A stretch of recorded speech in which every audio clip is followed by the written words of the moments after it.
Merasa nikmat itu hilang, nggak punya uang, nggak punya ini, ditinggalkan istri, ditinggalkan pacar, nggak jadi nikah seperti itu kan banyak faktor psikologis yang Betul, kena istilahnya. betul, Pak Ustadz. Dan itu bisa larinya ke arah skizofrenia. Nah ini secara penyakit seperti itu.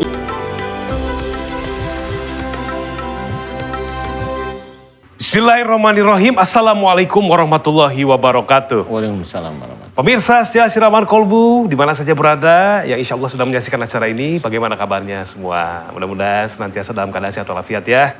Dalam lindungan Allah Subhanahu Wa Taala, serta insya Allah dimudahkan segala urusan kita baik dunia maupun akhirat. Amin, Allahumma amin. Amin. Alhamdulillah senang sekali saya Bobi Maulana beserta guru kita, Pak Ustadz Danu, bisa menemani pemirsa semua lagi. Dan selamat datang di Siraman Kolbu, sejukan hati. Pemirsa, di Siraman Kolbu sering sekali kita mendapatkan nasihat dari guru kita Pak Ustadz Danu bahwa memang hidup itu kita harus senantiasa berusaha mengejar akhirat ya Pak Ustadz ya. Iya. Mengejar akhirat, dunia insya Allah akan mengikuti. Nah, tema kita hari ini, ya, ini salah satu sudut pandang yang lain nih. Ketika dunia meninggalkan kita. Bukan kita meninggalkan dunia, kalau kita meninggalkan dunia berarti meninggal dunia Pak Ustadz ya. Ini dunia yang meninggalkan. Dalam artian bisa jadi bangkrut begitu ya, usaha atau mungkin ditinggal pasangan dan lain sebagainya karena itu semuanya duniawi. Seperti apa tausiahnya? Silakan Pak Ustadz Danu ketika dunia meninggalkan kita. Terima kasih Mas Bobi. Sama-sama Pak Ustadz. Bismillahirrahmanirrahim. Assalamualaikum warahmatullahi wabarakatuh. Waalaikumsalam warahmatullahi wabarakatuh. Amin ya rabbal alamin. Alhamdulillah, mudah-mudahan di pagi hari ini kita senantiasa diberikan kesehatan dan juga hidayah oleh Allah Ta'ala. Amin. Tema kita bagus, mengingatkan kita ketika dunia meninggalkan kita. Ini maksudnya memang seperti Mas Bobi pikirin ya, kurang lebihnya ya. Jadi pada saat kita itu merasa bahwasanya nikmat dunia itu sudah tidak dirasakan lagi barangkali ya. Entah itu harta itu hilang ya, kemudian mulai kelaparan. Orang-orang yang dekat dengan kita itu meninggalkan kita. Anak-anak cuek gitu kali Pak Ustadz ya. Anak-anak cuek gitu ya. Mertua nggak jadi ngasih warisan. Aduh, nggak jadi nikah. Gitu ya. Tidak jadi nikah gitu ya. Betul. Nah ini ketika kenikmatan meninggalkan seseorang. Ya istilahnya dalam cerita diceritakan dalam Quran itu bahwa wala tayasu. Dan janganlah berputus asa dari rahmat Allah itu. Memang kita tidak boleh berputus asa sehingga nanti persoalannya ada lain. Kita bisa terkena skizofrenia, ada sedih kan gitu kalau sudah merasa nikmat itu hilang, nggak punya uang, nggak punya ini, ditinggalkan istri, ditinggalkan pacar, nggak jadi nikah seperti itu kan banyak faktor psikologis yang kena istilahnya. Betul, Pak Ustadz. Dan itu bisa larinya ke arah skizofrenia. Nah ini secara penyakit seperti itu. Tetapi kita dilarang berputus asa. Karena seseorang hidup itu karunia Allah Ta'ala. Jadi tetap disyukurin. Bisa aja pada saat nikmat itu hilang dari kita, itu ujian dari Allah Ta'ala. Karena apa? Karena dulu nggak taunya kita memang bukan tipikal orang yang suka bersyukur. Atas nikmat-nikmat Allah kurang bersyukur. Kalau udah punya rezeki kita seneng hura-hura. Kalau kita itu dapat sesuatu hal yang ini merasa itu dari kita yang dapat, kita yang berusaha dan sebagainya. Kalau memang itu sudah waktunya nikmat itu dihilangkan oleh Allah Ta'ala, normal. Kalau itu menurut saya masih normal ya. Karena itu Allah mengingatkan seseorang itu melalui itu apakah dia kembali pada jalan Allah Ta'ala atau tambah kufur malahan. Dan Allah memang tidak menginginkan seseorang itu beribadah kepada Allah. Itu sebenarnya Allah tidak menginginkan. Itu hanya kepatuhan seorang manusia kepada Allah. Kepatuhan. Jadi kalau Allah sendiri tidak menginginkan. Nah kalau ibadah seseorang aja Allah tidak menginginkan. Apalagi hanya orang yang putus asa. Dibiarin malah. Benar, jadi jangan merasa kalau kita itu sudah putus asa. Enggak ini kemudian Allah itu jadi iba dengan dia, tapi padahal dia sendiri ibadah tidak dikerjakan. Ya, sholat kalau dia sebagai seorang muslim, sholat itu hanya sholat saja, kemudian itu baca Quran udah jarang, kemudian ngaji enggak, merasa benar, kemudian dia juga Banyak kekurangan yang dia lakukan setiap harinya dan itu menandakan bahwa dia itu kufur atas semua nikmat yang diberikan oleh Allah Ta'ala. Normal, kalau Allah mengingatkan seperti itu, normal. Dan jangan protes kepada Allah Ta'ala. Karena pada waktu seseorang itu momennya dia sholat, dia rajin tahajud. Kemudian dia rajin tahajud, dia dibangkrutkan sementara. Diuji sebenarnya sama Allah Ta'ala. Kemudian dia protes, ya Allah saya sudah sholat, saya sudah puasa Senin Kemis. Saya sudah baca Quran, saya sudah ngamalin ini, ngamalin itu, ngamalin. Saya masih aja hartaku engkau ambil ya Allah, hartaku hilang ya Allah. Gimana ini? Ngapain saya harus sholat? Nah kan biasanya begitu. Itu tidak boleh, itu nantang Allah namanya. Tidak boleh, sebagai seorang muslim tidak boleh. Jadi betul-betul belajarlah yang baik. Kalau istilahnya Allah menceritakan, wafis sama iris hukum di langit ada jalan rezekimu, berarti rezeki itu sebenarnya nggak terhalang. Cuma bagaimana caranya terambil? Yaitu kita di dunia selalu berbuat kebaikan. Kebaikan itu sholat dijaga, baca Quran dijaga, amal-amal soleh yang lain dikerjakan. Mudah-mudahan itu bisa menjadi gambaran sehingga manfaat bagi kita bagaimana kita itu sayang kepada diri kita, yaitu kita sayangi Allah, sayangi Rasul Muhammad SAW. Allahu a'lam. Allahu a'lam. Ustaz, terima kasih banyak tausiahnya, Masya Allah. Selanjutnya pemirsa, saya akan memberikan tausiah ketika dunia meninggalkan kita. Silakan Ustaz.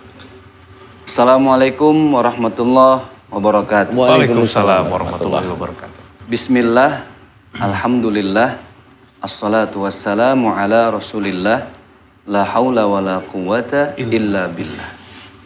Amma ba'd. Allah subhanahu wa ta'ala berpesan di dalam Al-Quran, a'udzubillahi minasyaitonir rajim, wabtaghi fima atakallahu daral akhirah wa la tansa nasibaka minad dunya. Pesan Allah adalah engkau harus mencari akhirat karena itu yang paling kekal. Tapi jangan lupa, ada satu dimensi yang sekarang harus engkau lalui, yaitu dunia. Di dalam dunia, engkau harus mencari nafkah, engkau harus mencari pasangan hidup, engkau harus mencari harta. Tapi tujuannya tidak lain, bukan hanya sekedar mencari dunia. Dunia bukan tujuan, tapi tujuan dari hidup adalah lillahi rabbil alamin. Hanya untuk Allah semata. Syekh Muhammad Abduh pernah mengatakan dengan bijak, beliau berkata, dunia jangan pernah engkau letakkan di dalam hati. Entah itu jabatan, pasangan hidup, harta, dan sebagainya. Tapi letakkan di genggaman tanganmu saja. Karena suatu saat semua isi dunia akan meninggalkanmu. Atau kamu yang akan meninggalkan dunia. Maka di hatimu tidak boleh ada dunia. Tidak boleh ada jabatan. Tidak boleh ada harta. Tidak boleh ada pasangan hidup. Di hatimu hanya untuk Allah subhanahu wa ta'ala.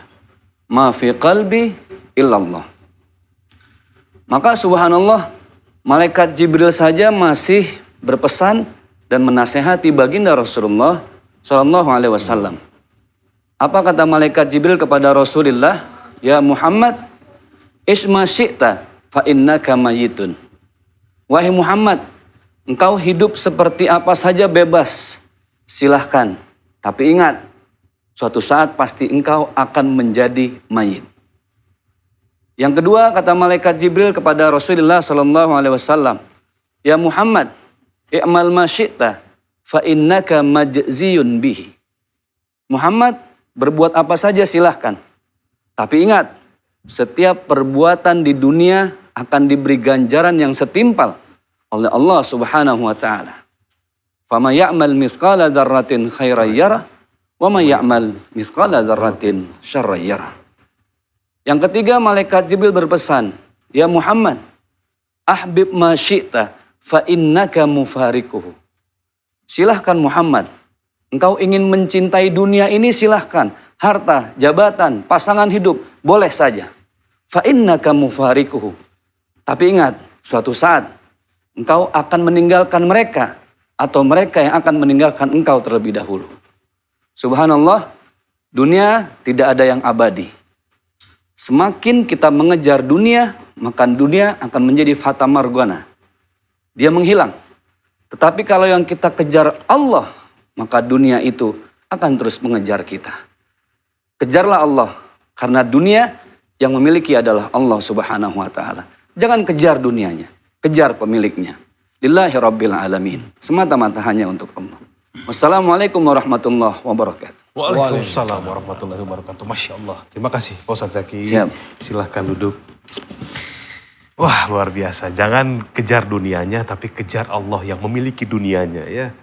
Dekatkan diri kepada Allah, perbanyak rasa syukur, lakukan segala sesuatu, pekerjaan kita, segala tindakan kita itu karena Allah, lillahi ta'ala. Awalnya dengan bismillah, akhir dengan alhamdulillah. Dimulai dari itu saja yang paling kecil ya Pak Ustadz ya. Mudah-mudahan apa yang kita lakukan mendapatkan ridho dari Allah Subhanahu wa Ta'ala. Bagi pemirsa yang ingin bertanya, bisa kirimkan dengan sebutkan nama, usia, domisili, keluhan medis, dan non medis, serta lengkapi dengan fotonya ya. Kirimkan pertanyaan ke WhatsApp Siraman Kolbu di 0816 1745 3977 atau komen di kolom Instagram @officialmsctv. Ditunggu pertanyaannya. Assalamualaikum Pak Ustadz. Waalaikumsalam warahmatullahi. Ini anak saya namanya Muhammad Ilham Ramdhani. Dia umurnya 8 tahun. Ya. Ada yang mau saya tanyakan Pak, dia itu suka mimisan. Nah ini anaknya Pak Ustadz ya, tuh. Walau dalam keadaan sehat nih, walau badannya nggak panas, udah saya bawa ke dokter THT, katanya nggak apa-apa. Tolong solusinya Pak Ustadz, seperti apa? Wassalamualaikum warahmatullahi wabarakatuh. Waalaikumsalam warahmatullahi. Mimisan nih Pak Ustadz. Mimisan di anak umur 8 tahun. Ini mimisan itu adanya di hidung, hidung, mata, otak. Berarti itu insya Allah mimisan itu berhubungan dengan apa yang dilihat. Mata itu apa yang dilihat, hidung itu sekitar, otak itu mikir. Berarti kalau saya jadikan kalimat satu adalah apa yang dilihat di sekitarnya dipikirin. Itu kuncinya. Kemudian kalau keluar darah berarti ada emosional. Nah, ya. Jadi intinya adalah salah satu orang tua Ade Ilham kalau melihat lingkungan itu mikir tapi cenderung emosi mikirnya. Nah itu siapa? Hanya itu aja. Kalau melihat lingkungan, jadi melihat mata, lingkungan itu hidung, memikirkan, dan emosi. Itu siapa? Hanya itu aja. Kalau itu bisa ibu atau suami ibu, berarti beliau atau ibu harus mohon ampun kepada Allah Ta'ala kalau melihat sesuatu di lingkungan nggak cocok itu jengkel, emosi hilangkan. Insya Allah nanti ada Ilham, insya Allah nggak mimisan. Oh gitu. Insya Allah seperti itu. Kalau dokter bilang nggak ada masalah berarti nggak ada tumor, nggak ada kanker maksudnya seperti itu mimisan biasa. Memang mimisan biasa itu nggak ada masalah. Tapi kalau sering ini berarti salah satu orang tuanya seperti itu.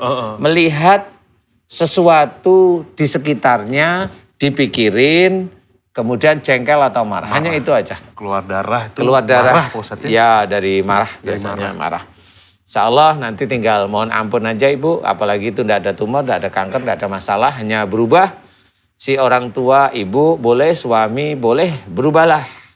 Karena Allah Ta'ala, karena dengan berubah ini si adik aman, enak, tidak mimisan.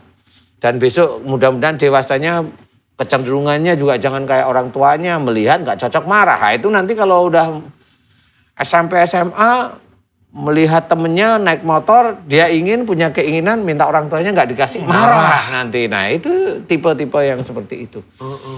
Ayo kita berubah untuk menjadikan kita jaga diri kita, keluarga kita itu dari api neraka ya seperti itu.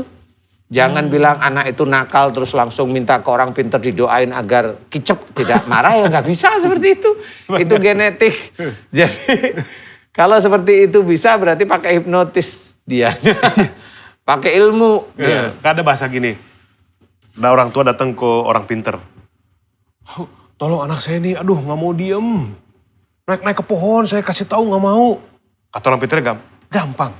Saya bisa menanggulangi. Tebang pohonnya. Dengan naik pohon. Kan Pohon tetangga dinaikin. Iya.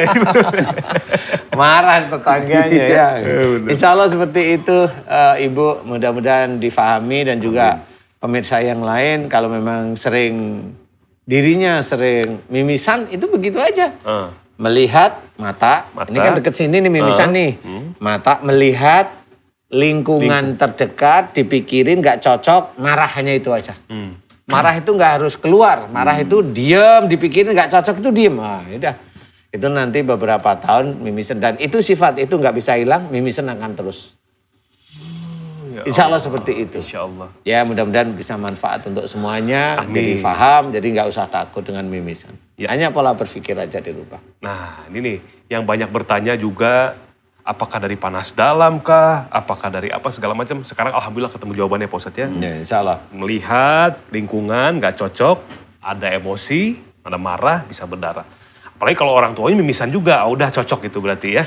Enggak, mohon ampun aja. Mudah-mudahan Allah memberikan kesembuhan untuk anaknya Ilham Ramdhani ya Bu ya.